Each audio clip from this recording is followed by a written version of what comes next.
Hello everyone, welcome back to another episode of r/entitled people.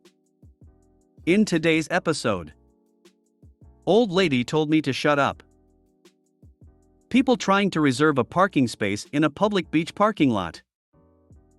Customer wanted my hat because you're just a poor student, you shouldn't be able to afford this.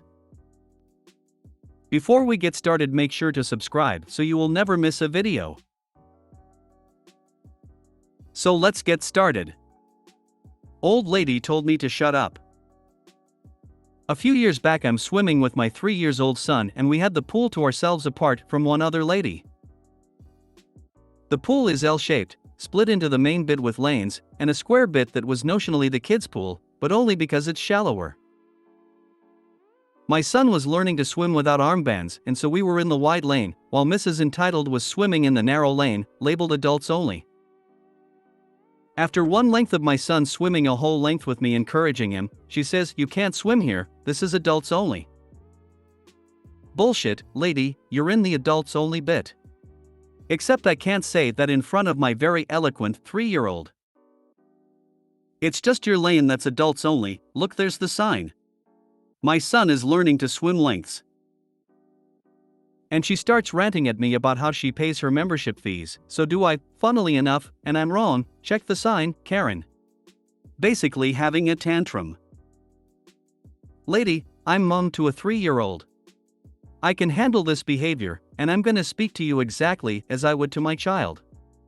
Probably in the same tone of voice, because I'm in mummy mode, and my son is listening.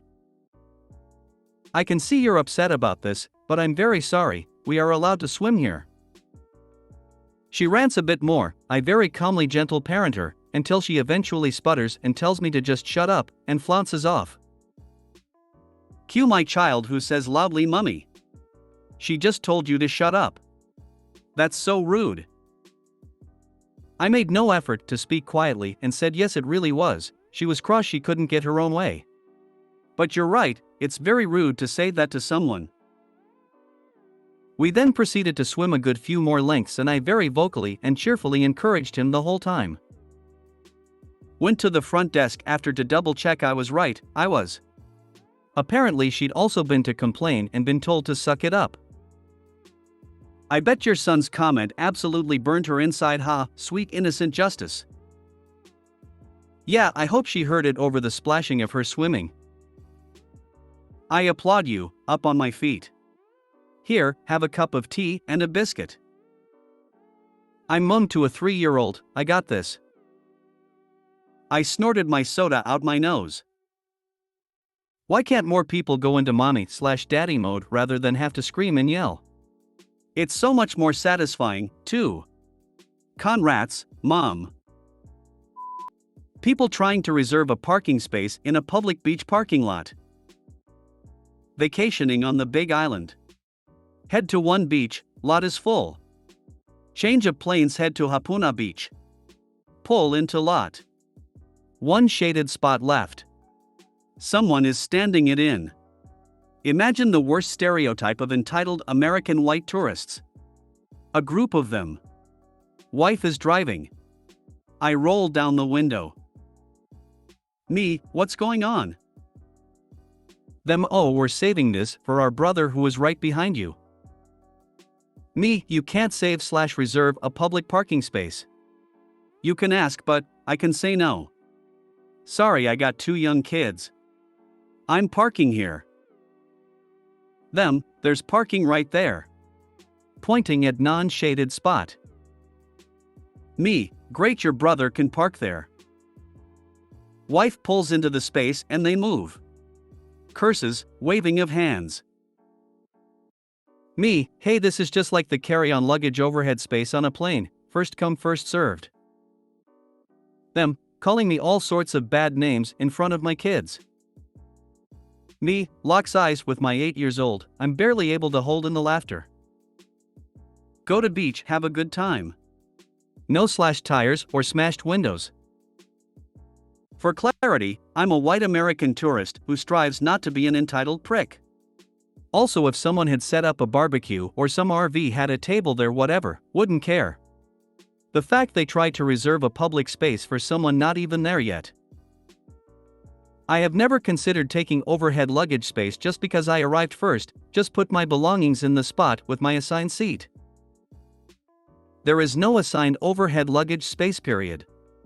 Having just taken a completely filled flight, the airlines will even tell you to place your luggage in the first available space no matter where you get a seat. I.e., if you board last and there's no overhead space even above your assigned seat, you are 100% gate checking your bag. Also, nope, you cannot force someone to move their bag. Man. This guy wakes up and does battle every day. Cool your jets, bro. Park in the sun. Put your luggage elsewhere. Be cool and don't fight the world. One of the finest compliments I got down island was being told I didn't act like an American. Customer wanted my hat because you're just a poor student. You shouldn't be able to afford this. As the title suggests, a customer believed that because I was a student I couldn't afford to buy a quality product. Background: I came to the UK as an international student after completing my bachelor's in my home country to pursue a master's here. Like any student, I had trouble finding a decent job to work my hours, but eventually I found one at a not Malish store that opens 24 hours. Fast forward to 1 year later, I'm almost at the end of my degree and working at the store in a supervisor capacity, which comes with a minimal raise as well. In THR past year I've set aside some savings from each month's salary, and so now decided to spend some on myself. I went and bought a cap from a well-known brand to replace the one I had brought with me as it was getting frayed from the corners, etc. Event: this happens as I am working in the store around 9 to 9:30. The store is located next to the underground, so we see all kinds of characters in terms of dunks and kids and general shoppers. My EP happens to be a woman in her late 30s who gives off pure and whiter, therefore better vibes. EP, excuse me. I need you to get me item she was standing literally next to. Me, ma'am, it's on the shelf behind you. EP, I can't see it, so get me this, and don't be rude and take off your cap when talking to me. Mumbles something about students. Store rules permit us to wear caps as long as we're not on the till. Me, I'm allowed to wear the cap by the manager and also because it's a bit chilly, but that won't affect any help you need. EP, looks at my hat. Where did you get this? Me, I bought it. EP, you're just a poor student. No way you bought this from your salary. A customer must have forgotten it and you must have nicked it.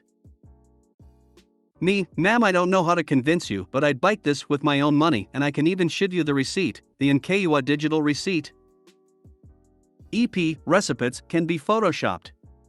Give me this hat, it probably looks better on me anyway, and it's Michigan, more my class. Yes, she said class, not style.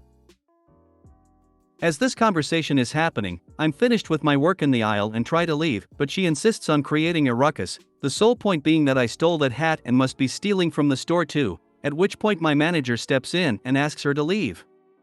She does so, but not before trying to sneak the item she wanted into her bag, resulting in a banning notice. How dare you steal stuff?